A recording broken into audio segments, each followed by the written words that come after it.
There, Bob Deeks with RDC Fine Homes here in beautiful Whistler, British Columbia.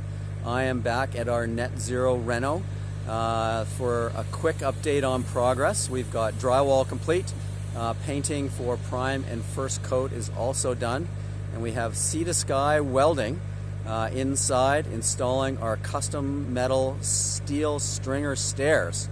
So let's go on inside and have a look at the work completed to date, and a look at these fabulous custom steel stairs. As you can see, drywall and prime is complete.